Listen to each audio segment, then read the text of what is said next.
ನಮ್ಮ political editor Prashant ನಾತು ಹಾಗೂ Congress ಬಿಟ್ನ reporter Maruthesh ಹಾಗೂ ಪೊಲಿಟಿಕಲ್ ರಿಪೋರ್ಟರ್ ವಿದ್ಯಾ ಮೂರು ಜನ ಸಂಪರ್ಕದಲ್ಲಿದ್ದಾರೆ. ಮಾರುತೇಶ್, ಈ ಲಿಸ್ಟ್ ಫೈನಲ್ ಅನ್ಕೋಬೋದಾ? ಅಂದರೆ ಅಧಿಕೃತವಾಗಿ ಬಿಡುಗಡೆಯಾಗಿರುವ ಪಟ್ಟಿಯಲ್ಲ, ಇದು ಮುಖ್ಯಮಂತ್ರಿಗಳ ಕಚೇರಿಯ ಮೂಲಗಳಿಂದ ಸಿಕ್ಕಿರುವ ಮಾಹಿತಿ.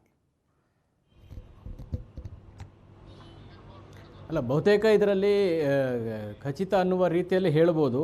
ಆದರೆ ಖಚಿತವಾಗಿ ನಾವು ನಂಬಲಿಕ್ಕೆ ಸಾಧ್ಯ ಆಗ್ತಾ ಇಲ್ಲ ಅಂತ ಹೇಳಿದಾಗ ಬೆಳಗ್ಗೆ ಸಿ ಎಂ ಕಚೇರಿಯಿಂದ ಬಂದಂಥ ಮಾಹಿತಿಗೂ ಈಗ ಅಂತಿಮ ಅಂತ ಹೇಳ್ತಾ ಇರುವಂಥ ಮಾಹಿತಿಗೂ ಸಾಕಷ್ಟು ವ್ಯತ್ಯಾಸಗಳನ್ನು ನೋಡ್ತಾ ಇದ್ದೀವಿ. ಹಾಗಾಗಿ ಅಧಿಕೃತವಾಗಿ ಗವರ್ನರ್ ಆಫೀಸಿಂದ ಅಧಿಸೂಚನೆಯಾಗಿ ಬರುವ ತನಕ ಇದು ಬಹುತೇಕ ಸಾಧ್ಯತೆ ಅನ್ನುವಂಥದ್ದನ್ನು ಅಷ್ಟೇ ಹೇಳ್ಬೋದು. ಖಚಿತವಾಗಿ ಇವೆ ಅಂತ ಹೇಳೋದು ಕೂಡ ಕಷ್ಟ ಆಗ್ತಾ ಇದೆ.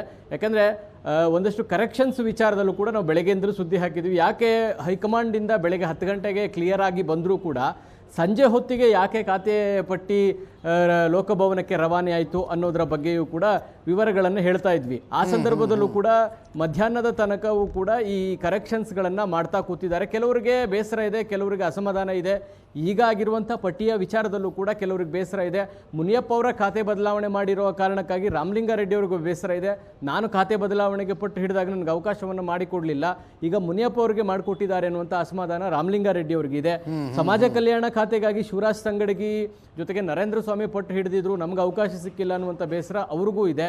ಇನ್ನೊಂದು ಕಡೆ ರಾಮಲಿಂಗಾರೆಡ್ಡಿ ಚಲುವರಾಯ ಸ್ವಾಮಿ ಅವರ ನಡುವೆ ಮಾತುಕತೆಯಾಗಿತ್ತು. ಜಲಸಂಪನ್ಮೂಲ ಖಾತೆಯನ್ನು ಚಲುವರಾಯ ಸ್ವಾಮಿಗೆ ಬಿಟ್ಟುಕೊಡೋದು, ರಾಮಲಿಂಗಾರೆಡ್ಡಿ ಅವರಿಗೆ ವಸತಿ ಖಾತೆಯನ್ನು ಕೊಡ್ತೀವಿ ಅನ್ನುವಂಥ ಮಾತುಕತೆ ಕೂಡ ಹಿಂದೆ ಖಾತೆ ಹಂಚಿಕೆಗೂ ಮುನ್ನವೇ ಸಿ ಎಂ ಸಮ್ಮುಖದಲ್ಲಿ ಈ ಮಾತುಕತೆಗಳು ನಡೆದಿತ್ತು ಅನ್ನುವಂಥದ್ದಿದೆ. ಅದು ಕೂಡ ಆದಂಗೆ ಕಾಣಿಸ್ತಾ ಇಲ್ಲ. ಹಾಗಾಗಿ ಈ ಖಾತೆ ಅನ್ನುವಂಥದ್ದು ಅಂದರೆ ಅಧಿಕೃತವಾಗಿ ಲೋಕಭವನದಿಂದ ಅಧಿಸೂಚನೆ ಆಗಿ ಬರುವ ತನಕ ಇವೇ ಅಧಿಕೃತವ ಅನ್ನುವಂಥದ್ದನ್ನು ಖಡಾಖಂಡಿತವಾಗಿ ಹೇಳೋದು ಕಷ್ಟ ಆಗ್ತಾ ಇದೆ. ಈಗ ಆಗಿರುವಂಥ ಬೆಳವಣಿಗೆಯನ್ನು ನೋಡಿದಾಗ ಸಚಿವ ಸಂಪುಟ ವಿಸ್ತರಣೆಯ ಸಂದರ್ಭದಲ್ಲೂ ಈ ಬೆಳವಣಿಗೆಗಳನ್ನು ನೋಡಿದ್ದೀವಿ. AICC ಅಂತಿಮಗೊಳಿಸಿದ ಪಟ್ಟಿಯಲ್ಲೂ ಕೂಡ ಬದಲಾವಣೆ ಆಗಿರ್ತಕ್ಕಂಥ ಉದಾಹರಣೆಗಳನ್ನು ನೋಡಿದ್ದೀವಿ. ಪ್ರಮಾಣ ವಚನ ತೆಗೆದುಕೊಳ್ಳದೇ ಇರುವಂಥ ಉದಾಹರಣೆಗಳನ್ನು ನೋಡಿದ್ದೀವಿ. ಹೀಗಾಗಿ ಈ ಖಾತೆ ಕೂಡ ಅಧಿಕೃತವಾಗಿ ಗವರ್ನರ್ ಕಚೇರಿಯಿಂದ ಆಚೆ ಬರುವ ತನಕ ಇವೇ ಆಗ್ತಾವ ಅಂತ ದೃಢವಾಗಿ ಹೇಳೋದು ಕೂಡ ಕಷ್ಟ ಆಗ್ತಾ ಇದೆ. ಅಜಿತ್, ಎಸ್ ಪ್ರಶಾಂತ್, ಇದನ್ನೇ ಕರೆಕ್ಟಾಗಿ ಅಂದ್ಕೊಂಡ್ರು ಲಾಜಿಕಲ್ ಆಗಿ ಅನ್ನಿಸ್ತಿದೆ, ತಾರ್ಕಿಕವಾಗಿ ಅನ್ನಿಸ್ತಿದೆ ಪಟ್ಟಿ.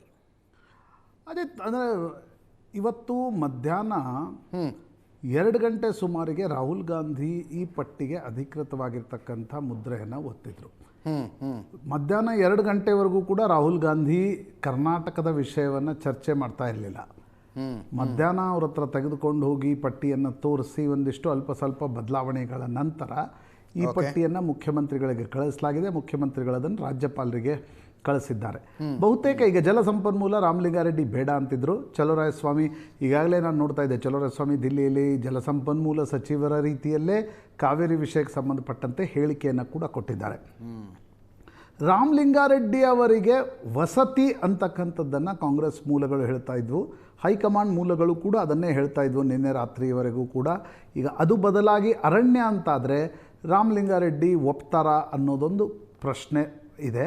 ಅವರಿಗೆ ಬೆಂಗಳೂರು ನಗರ ಅಭಿವೃದ್ಧಿ ಬೇಕಾಗಿತ್ತು. ಅವ್ರಿಗೆ ಅಂದರೆ ಜಲಸಂಪನ್ಮೂಲ ಬೇಡ ಅನ್ನೋದೇ ಬೇಡಿಕೆ ಆಗಿರಲಿಲ್ಲ. ಅಲ್ಲ, ಅವ್ರಿಗೆ ಜಲಸಂಪನ್ಮೂಲ ಬೇಡ ಅನ್ನೋಕ್ಕಿಂತ ಬೆಂಗಳೂರು ಅಭಿವೃದ್ಧಿ ಬೇಕಿತ್ತು. ಕೃಷ್ಣ ಬೈರೇಗೌಡರಿಗೆ ಬೆಂಗಳೂರು ಅಭಿವೃದ್ಧಿಯನ್ನು DK ಶಿವಕುಮಾರ್ಗಿಂತ ಹೈಕಮಾಂಡೇ ಕೊಟ್ಟ ನಂತರ ಈಗ ರಾಮಲಿಂಗಾರೆಡ್ಡಿ ಅವ್ರಿಗೆ ಯಾವ ಇಲಾಖೆ ದೊರಕತ್ತೆ ಅಂತಕ್ಕಂಥದ್ದು ಕೂಡ ಭಾಳ ಮುಖ್ಯ. ಯಾಕಂದರೆ ಜಲಸಂಪನ್ಮೂಲ ಅದರ ವಾಲ್ಯೂಮ್ ದೊಡ್ಡದಿದೆ, ಅದು ದೊಡ್ಡ ಇಲಾಖೆ ಹೌದು. ಬಟ್ ಬೆಂಗಳೂರಿಗನಾಗಿ ನನಗೇನು ಅದರಲ್ಲಿ ಕೆಲಸ ಇದೆ ಜಾಸ್ತಿ ಅಂತಕ್ಕಂಥದ್ದು ರಾಮಲಿಂಗಾರೆಡ್ಡಿ ವಾದವಾಗಿತ್ತು. ಅದನ್ನು ತೆಗೆದು ಅರಣ್ಯ ಇಲಾಖೆ ಅವರಿಗೆ ಕೊಡೋದಾದರೆ ಅದು ಸ್ವಲ್ಪ ಡಿಮೋಷನ್ ಆಗ್ಬೋದೇನೋ ಅಲ್ವಾ? ಹೌದು, ಅದು ರಾಮಲಿಂಗಾರೆಡ್ಡಿ ಅವರಿಗೆ ರುಚಿಸ್ತಕ್ಕಂಥ ಸಾಧ್ಯತೆಗಳು ತೀವ್ರವಾಗಿ ಕಡಿಮೆ ಅನಿಸುತ್ತೆ. That may be A point of contention. ಉಳಿದಂತೆ ಈಗ ನೋಡಿ, ಅಜಯ್ ಸಿಂಗ್ ಸಣ್ಣ ನೀರಾವರಿ ಮೊದಲ ಬಾರಿ ಮಂತ್ರಿಯಾಗಿದ್ದಾರೆ. ಸಣ್ಣ ಕೈಗಾರಿಕೆ ವಿಜಯಾನಂದ ಕಾಶ್ಯಪ್ನವ್ರು, ನನಗೆ ನೆನಪಿರೋ ಪ್ರಕಾರ ಅವ್ರ ತಂದೆಗೂ ಅದೇ ಇಲಾಖೆ ಇತ್ತೋ ಏನೋ ಹಿಂದೆ ಅವ್ರ ಮಂತ್ರಿ ಆದಾಗ, SR ಕಾಶ್ಯಪ್ನವ್ರವ್ರ ಮಂತ್ರಿ ಆದಾಗ. ಬಾಲಕೃಷ್ಣ ಅವರಿಗೆ ಪೌರಾಡಳಿತ ಇಲಾಖೆಯನ್ನು ಕೊಡಲಾಗಿದೆ.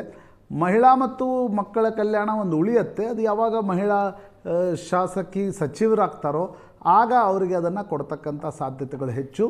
ಮುನಿಯಪ್ಪನವರ ಹಠವನ್ನು DK ಶಿವಕುಮಾರ್ ಅವರು ಪೂರೈಸಿದ್ದಾರೆ.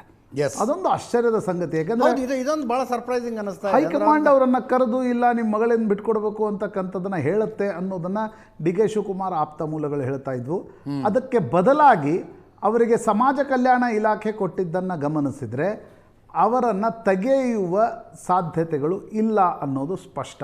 ಹಾಗಿದ್ದಲ್ಲಿ ಮಹಿಳಾ ಮಂತ್ರಿ ಯಾರನ್ನು ಮಾಡ್ತಾರೆ ಅನ್ನುವ ಕುತೂಹಲ ಇನ್ನೂ ಕೂಡ ಉಳಿತು. ಕರೆಕ್ಟ್. ಲಕ್ಷ್ಮೀ ಹೆಬ್ಬಾಳ್ಕರ್ ಕಳೆದ ಬಾರಿ ಮಹಿಳಾ ಮತ್ತು ಮಕ್ಕಳ ಕಲ್ಯಾಣ ಇಲಾಖೆಗಾಗಿದ್ರು, ಅವರನ್ನೇ ವಾಪಸ್ ತರ್ತಾರ? ನಯನಾ ಮೋಟಮ್ಮ ಸಾಧ್ಯತೆ ಲೆಸ್ ಅನ್ಸುತ್ತೆ ನನಗೆ. ದಲಿತ ಬಲಗೈ 3 ಜನ ಒಳಗಡೆ ಬಂದುಬಿಟ್ರು.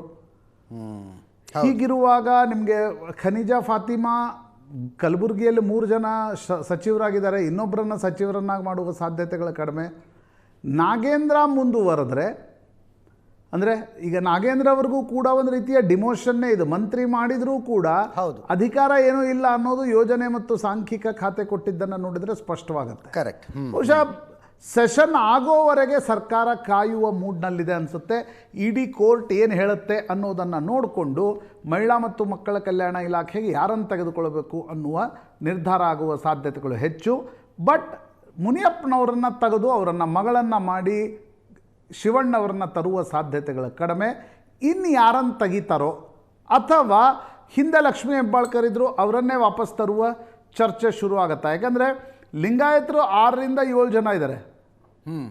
ಹೀಗಾಗಿ ಮತ್ತೆ ಲಕ್ಷ್ಮೀ ಹೆಬ್ಬಾಳ್ಕರನ್ನು ತರ್ತಾರ ಅಥವಾ ಪ್ರಾತಿನಿಧ್ಯ ಸಿಗದೇ ಇರುವ ಜಿಲ್ಲೆ ಮತ್ತು ಜಾತಿ ಇದನ್ನು ನೋಡ್ಕೊಂಡು ಏನಾದರೂ ನಿರ್ಣಯವನ್ನು ತೆಗೆದುಕೊಳ್ತಾರಾ ಅಂತಕ್ಕಂಥದ್ದು ನೋಡಬೇಕು.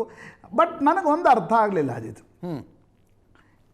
ಏನು ಮಹಾ ಬದಲಾವಣೆ ಇತ್ತು ಅಂತ 10 ದಿನ ತೆಗೆದುಕೊಂಡ್ರಿ? ಹೌದಪ್ಪ, ಏನೋ ಒಂದು ಡ್ರಾಸ್ಟಿಕಲ್ ಚೇಂಜಸ್ ಇವೆ. ಕರೆಕ್ಟ್. ಯಾವುದೋ ಒಂದು ಇಲಾಖೆಗೆ ಯಾರನ್ನೋ ತರಬೇಕು, ಯಾರನ್ನು ತೆಗಿಬೇಕು ಅಂದ್ ನೀವೇನು ಸಮಾಜ ಕಲ್ಯಾಣ ಮುನಿಯಪ್ಪನವರು ಹಠ ಹಿಡಿದಿದ್ರು, ಮುನಿಯಪ್ಪನವ್ರು ಕೊಟ್ರಿ. ಹೌದು. ಅವ್ರ ಇಲಾಖೆಯನ್ನು ತೆಗೆದು ರಿಜ್ವಾನ್ ಅರ್ಷದಕ್ಕೆ ಕೊಟ್ರಿ. ಇದನ್ನು ಮಾಡಲಿಕ್ಕೆ ಈಗ ವಸತಿ ಇಲಾಖೆಯನ್ನು ಜಮೀರ್ ಅಹಮದ್ ಖಾನ್ರಿಗೆ ಕೊಡ್ತಾರೋ ಅಥವಾ ಅರಣ್ಯ ಜಮೀರ್ ಅಹಮದ್ ಖಾನ್ರಿಗೆ ಕೊಟ್ಟು ವಸತಿ ರಾಮಲಿಂಗಾರೆಡ್ಡಿಗೆ ಹೋಗಿದೆ. ನನಗನ್ಸುತ್ತೆ ಅದು ಫೈನಲ್ ಅನೌನ್ಸ್ಮೆಂಟ್ ಆಗೋ ತನಕ I will wait for that ಇಲಾಖೆ. ನರೇಂದ್ರ ಸ್ವಾಮಿ ಅವ್ರಿಗೆ ಕೃಷಿ ಇಲಾಖೆ ಕೊಟ್ರಿ, ಅದು ಅಲ್ಲೇ ಇತ್ತು ಚಲೋರಾಯ ಸ್ವಾಮಿ, ಇಂಟರ್ಚೇಂಜ್ ಮಾಡಿದ್ರಿ. ಕರೆಕ್ಟ್.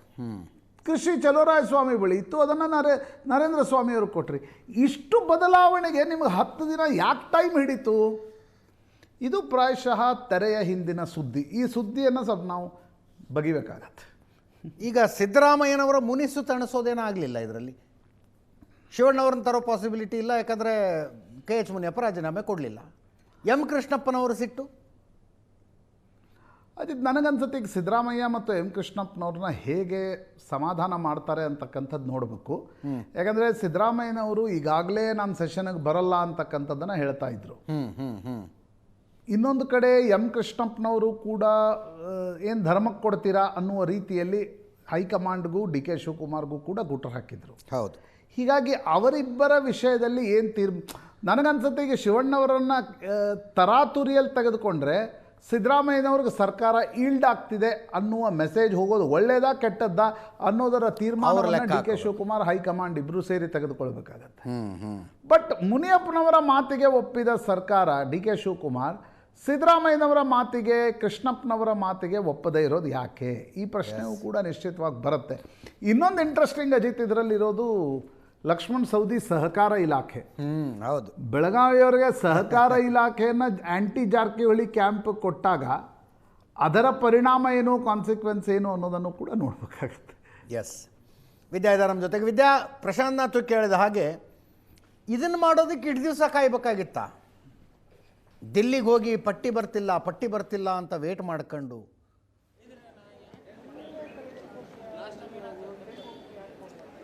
ನಾವು ಮುಖ್ಯವಾಗಿ ನೋಡಬೇಕಾಗತ್ತೆ ಇದರಲ್ಲಿ ಡಿ ಕೆ ಶಿವಕುಮಾರ್ ಅವರು CM ಆದಾಗಿಂದಲೂ ಕೂಡ ಎಲ್ಲ ವಿಚಾರವನ್ನ ಹೈಕಮಾಂಡೇ ನೋಡ್ತಾ ಇದೆ. ಅದು ನೂತನ ಸಚಿವರಿರಬಹುದು, ಅದರ ಜೊತೆಗೆ ಸಚಿವ ಸಂಪುಟದ ವಿಸ್ತರಣೆ ಸಂದರ್ಭದಲ್ಲೂ ಕೂಡ ಹೈಕಮಾಂಡ್ ನಾಯಕರು CM ಡಿ ಕೆ ಶಿವಕುಮಾರ್ ಮತ್ತು ಮಾಜಿ CM ಸಿದ್ದರಾಮಯ್ಯನವರನ್ನ 5 ದಿನಗಳ ಕಾಲ ದೆಹಲಿಯಲ್ಲಿ ಕಾಯಿಸಿದ್ರು. ಅದಾದ ಬಳಿಕ ಈಗ ಖಾತೆ ಹಂಚಿಕೆ ವಿಚಾರವಾಗೂ ಕೂಡ ಹೈಕಮಾಂಡ್ ನಿರ್ಧಾರವನ್ನ ತೆಗೆದುಕೊಂಡಿದೆ ಅನ್ನುವಂಥದ್ದು ಸಾಕಷ್ಟು ಚರ್ಚೆ ಆಗ್ತಾ ಇದೆ. ಯಾಕಂದ್ರೆ ಡಿ ಕೆ ಶಿವಕುಮಾರ್ ಅವರಿಗೆ ಸಂಪೂರ್ಣವಾದಂತಹ ಅಧಿಕಾರ ಕೊಟ್ಟಿದ್ರೆ ಅವರು ಇಷ್ಟು ದಿನ ಕಾಯ್ಬೇಕಾಗಿರ್ಲಿಲ್ಲ. ನೂತನ ಸಚಿವರು ಪ್ರಮಾಣ ವಚನವನ್ನ ಸ್ವೀಕಾರ ಮಾಡಿ 10 ದಿನ ಆಗಿದೆ. ಸೊ ಹಾಗಾಗಿ ಪ್ರಶಾಂತ್ ನಾತು ಸರ್ ಹೇಳದಂತೆ ಇದರಲ್ಲಿ ಸಾಕಷ್ಟು ಬದಲಾವಣೆಯನ್ನೇನು ಮಾಡಲಿಲ್ಲ. ಅವರಿಗೆ ಕೊಟ್ಟಂತಹ ಖಾತೆಯನ್ನ ಇನ್ನೊಬ್ಬರಿಗೆ ಕೊಟ್ಟಿರುವಂತದ್ದು. ಈಗ ರಿಜ್ವಾನ್ ಅರ್ಷದ್ ಅವರಿಗೆ ಕೊಟ್ಟಿರುವಂತಹ ಆಹಾರ ಖಾತೆ ಏನಿದೆ ಅದು ಮುನಿಯಪ್ಪ ಅವರು ನನಗೆ ಬೇಡ ಅಂತ ಹೇಳಿ ಬಿಟ್ಟಂತಹ ಖಾತೆ. ಮುನಿಯಪ್ಪ ಅವರು ಸಮಾಜ ಕಲ್ಯಾಣ ಇಲಾಖೆಯ ಖಾತೆಯನ್ನ ನನಗೆ ಕೊಡಲೇಬೇಕು ಅನ್ನುವಂತಹ ಒತ್ತಡವನ್ನ ಹಾಕಿದ್ರು. ಯಾಕಂದ್ರೆ ಮಹದೇವಪ್ಪ ಅವರಿಗೆ ಕಳೆದ ಬಾರಿ ಬಲ ಸಮುದಾಯಕ್ಕೆ ಕೊಟ್ಟಿದ್ದೀರಾ, ಸೊ ಹಾಗಾಗಿ ಈಗ ಈ ಬಾರಿ ಎಡ ಸಮುದಾಯಕ್ಕೆ ನೀವು ಕೊಡಲೇಬೇಕು ಅನ್ನುವಂತಹ ನಿಟ್ಟಿನಲ್ಲಿ ಮುನಿಯಪ್ಪ ಅವರು ಹೈಕಮಾಂಡ್ ನಾಯಕರನ್ನ ಭೇಟಿಯಾಗಿದ್ರು. ಅದರಲ್ಲೂ ಮುಖ್ಯವಾಗಿ ರಾಹುಲ್ ಗಾಂಧಿ ಅವರು ಬೆಂಗಳೂರಿಗೆ ಬಂದಂತಹ ಸಂದರ್ಭದಲ್ಲಿ ಅವರು ನೇರವಾಗಿ ರಾಹುಲ್ ಗಾಂಧಿ ಅವರನ್ನ ಭೇಟಿ ಮಾಡಿ ಅವರು ಹೇಳಿದ್ರು, ತಮ್ಮ ಅಸಮಾಧಾನವನ್ನ ಅವರ ಮುಂದಿಟ್ಟಿದ್ರು. ಆ ಸಂದರ್ಭದಲ್ಲೇ ರಾಹುಲ್ ಗಾಂಧಿ ಅವರು ಅವರಿಗೆ ಮಾತು ಕೊಟ್ಟಿದ್ರು ಅನ್ನುವಂತಹ ಚರ್ಚೆ ಕೂಡ ಆಗ್ತಾ ಇದೆ. ಆಯ್ತು, ನಿಮ್ಮ ಖಾತೆಯನ್ನ ಬದಲಾವಣೆ ಮಾಡೋಣ ಅನ್ನುವಂತಹ ಮಾತನ್ನ ಮುನಿಯಪ್ಪ ಅವರಿಗೆ ಕೊಟ್ಟಿದ್ರು ಅನ್ನುವಂಥದ್ದು ಮುನಿಯಪ್ಪ ಅವರ ಆಪ್ತ ಬಳಗದಲ್ಲಿ ಚರ್ಚೆ ಆಗ್ತಾ ಇರುವಂಥದ್ದು. ಸೊ ಈ ರೀತಿಯಾಗಿ ಮುನಿಯಪ್ಪ ಅವರಿಗೆ ಅಂದ್ರೆ ಯಾರಿಗೆ ಯಾವ ಖಾತೆ ಇಷ್ಟ ಇಲ್ಲ ಅಂತ ಖಾತೆಯಲ್ಲಿ ಅವರನ್ನ ಮುಂದುವರಿಸಿದ್ರೆ ಅವರು ಆ ಇಲಾಖೆಯಲ್ಲಿ ಸಮರ್ಥವಾಗಿ ಕೆಲಸ ಮಾಡೋದಕ್ಕೆ ಸಾಧ್ಯ ಆಗಲ್ಲ. ಇಷ್ಟ ಇಲ್ಲದೆ ಇರುವಂತಹ, ಈಗ ನಾವು ಹೇಗೆ ಓದಬೇಕಾದ್ರೆ ನಮ್ಗೆ ಇಷ್ಟ ಇಲ್ಲದೆ ಇರುವಂತಹ ಸಬ್ಜೆಕ್ಟ್ ಅನ್ನ ತೆಗೆದುಕೊಂಡ್ರೆ ನಾವು ಯಾವ ರೀತಿಯಾಗಿ ಪಾಸ್ ಆಗೋದಿಕ್ಕೆ ಆಗಲ್ವೋ ಅದೇ ರೀತಿಯಾಗಿ ಯಾರಾದರೂ ಇಷ್ಟ ಇಲ್ಲದೆ ಇರುವಂತಹ ಖಾತೆಯನ್ನ ಕೊಟ್ರೆ ಅವರು ಸರ್ಕಾರಕ್ಕೆ ಒಳ್ಳೆ ಹೆಸರನ್ನ ತರುವಂತಹ ಕೆಲಸವನ್ನ ಮಾಡಲ್ಲ ಅನ್ನುವಂಥದ್ದನ್ನ ರಾಹುಲ್ ಗಾಂಧಿ ಅರಿತಂತೆ ಕಾಣ್ತಾ ಇದೆ. ಈ ಕಾರಣಕ್ಕಾಗಿಯೇ ಯಾರಿಗೆಲ್ಲ ಖಾತೆಗಳು ಇಷ್ಟ ಇಲ್ಲ ಅಂತವರನ್ನ ಬದಲಾವಣೆ ಮಾಡಿರುವಂಥದ್ದು. ಸದ್ಯಕ್ಕಿರುವಂತಹ ಮಾಹಿತಿ ಪ್ರಕಾರ ಮುನಿಯಪ್ಪ ಅವರಿಗೆ ಯಾವ ರೀತಿಯಾಗಿ ಅವರ ಇಷ್ಟದ ಖಾತೆಯನ್ನ ಕೊಟ್ಟರು, ಅದರಲ್ಲೂ ಮುಖ್ಯವಾಗಿ ಮುನಿಯಪ್ಪ ಅವರಿಗೆ ಕೊಟ್ಟಿರುವಂತಹ ಖಾತೆಯನ್ನ ಯಾವ ಸಚಿವರಿಗೂ ಕೂಡ ಕೊಟ್ಟಿರಲಿಲ್ಲ. ಈ ಕಾರಣಕ್ಕಾಗಿ ಮುನಿಯಪ್ಪ ಅವರಿಗೆ ಬದಲಾವಣೆ ಮಾಡಿಕೊಟ್ರು ಅನ್ಸುತ್ತೆ. ಆದ್ರೆ ರಾಮಲಿಂಗಾರೆಡ್ಡಿ ಅವರಿಗೆ ಕೊಡಬೇಕಾಗಿದ್ದಂತಹ ಖಾತೆ, ಅಂದ್ರೆ ರಾಮಲಿಂಗಾರೆಡ್ಡಿ ಅವರು ಸ್ವತಃ ತಾವು ಬಾಯಿ ಬಿಟ್ಟು ಕೇಳಿದಂತಹ ಖಾತೆ ಬೆಂಗಳೂರು ಅಭಿವೃದ್ಧಿ ಖಾತೆ. ಆದ್ರೆ ಬೆಂಗಳೂರು ಅಭಿವೃದ್ಧಿ ಖಾತೆಯನ್ನ ಸ್ವತಃ ಹೈಕಮಾಂಡೇ ಕೃಷ್ಣ ಬೈರೇಗೌಡರಿಗೆ ಕೊಟ್ಟಂತಹ ಕಾರಣಕ್ಕಾಗಿ ರಾಮಲಿಂಗಾರೆಡ್ಡಿ ಅವರನ್ನ ಮನವೊಲಿಸೋದಕ್ಕೆ ಸಾಕಷ್ಟು ದಿನವನ್ನ ತೆಗೆದುಕೊಂಡ್ರು. ಸುರ್ಜೇವಾಲಾ ಅವರು ಕೂಡ ಅವರ ಜೊತೆ ಮಾತುಕತೆಯನ್ನ ನಡೆಸಿದ್ರು. ಅದಾದ ಬಳಿಕ ರಾಮಲಿಂಗಾರೆಡ್ಡಿ ಅವರು ಇರಿಗೇಷನ್ ಇನ್ಚಾರ್ಜ್ ಆಗಿ ಅವರು ಅದರ ಅಧಿಕಾರವನ್ನ ಸ್ವೀಕಾರ ಮಾಡಿದ್ರು. ಆದ್ರೆ ಈಗ ಅವರ ಖಾತೆಯನ್ನ ಅವರ ಜೊತೆಯಲ್ಲೇ ಚರ್ಚೆ ಮಾಡಿ ನಾವು ನಿರ್ಧಾರವನ್ನ ತೆಗೆದುಕೊಂಡಿದ್ದೀವಿ ಅನ್ನುವಂತಹ ಅವರ ಆಪ್ತ ಬಳಗಗಳು ಹೇಳ್ತಾ ಇದೆ. ಆದ್ರೆ ರಾಮಲಿಂಗಾರೆಡ್ಡಿ ಅವರು ಅರಣ್ಯ ಖಾತೆ ಮತ್ತು ಪರಿಸರ ವಿಜ್ಞಾನ ಖಾತೆಯನ್ನ ಏನು 2 ಖಾತೆಯನ್ನ ಕೊಟ್ಟಿದ್ದಾರೆ ಅದನ್ನ ಸಂಪೂರ್ಣವಾಗಿ ಅವರು ಮನಸ್ಪೂರ್ವಕವಾಗಿ ಒಪ್ಕೊಂಡಿದ್ದಾರೆ ಅನ್ನುವಂತಹ ಪ್ರಶ್ನೆ ಕೂಡ ಇಲ್ಲಿದೆ. ಆದ್ರೆ ಸಾಕಷ್ಟು ಬದಲಾವಣೆಗಳೇನು ಆಗಿಲ್ಲ. ಹೊಸಬರಿಗೆ ಖಾಲಿ ಇದ್ದಂತಹ ಖಾತೆಗಳನ್ನೇ ಕೊಡ್ತಾ ಹೋಗಿದ್ದಾರೆ. ಅದರ ಜೊತೆಗೆ 3-4 ಜನರಿಗೆ ಹಳೆ ಖಾತೆ, ಅಂದ್ರೆ ಸಿದ್ದರಾಮಯ್ಯನವರ ಸಚಿವ ಸಂಪುಟದಲ್ಲಿ ಯಾರೆಲ್ಲ ಸಚಿವರಾಗಿದ್ರು, ಮಧು ಬಂಗಾರಪ್ಪ ಅವರು ಇರಬಹುದು, ಅದರ ಜೊತೆಗೆ ಬೇರೆ ಬೇರೆಯವರಿಗೆ ಯಾರು ಆ ಖಾತೆಯನ್ನು ನಿರ್ವಹಿಸ್ತಾ ಇದ್ರು ಅಂತಹ ಖಾತೆಗಳನ್ನೇ ಮುಂದುವರಿಸಿರುವಂಥದ್ದು. ಹೊಸಬರಿಗೆ ಮಾತ್ರ ಹಿರಿಯರು ಯಾವ ಖಾತೆಗಳನ್ನು ನಮಗೆ ಬೇಡ ಅಂತ ಹೇಳಿದ್ರು ಅಂತಹ ಖಾತೆಗಳನ್ನು ಕೊಡುವಂತಹ ಕೆಲಸ ಮಾಡಿದ್ದಾರೆ ಅಷ್ಟೇ. Yes, thank you so much Vidya. ಅಧಿಕೃತ ಪಟ್ಟಿ ಬಿಡುಗಡೆಯಾಗಬೇಕು, ಆದರೆ ನಂಬಲರ್ಹವಾದಂಥ ಪಟ್ಟಿ ಮುಖ್ಯಮಂತ್ರಿಗಳ ಕಚೇರಿಯ ಮೂಲದಿಂದ ಬಂದಿರುವಂಥದ್ದನ್ನು ನಿಮ್ಮೆದುರಿಗಿಟ್ಟಿದ್ದೀವಿ.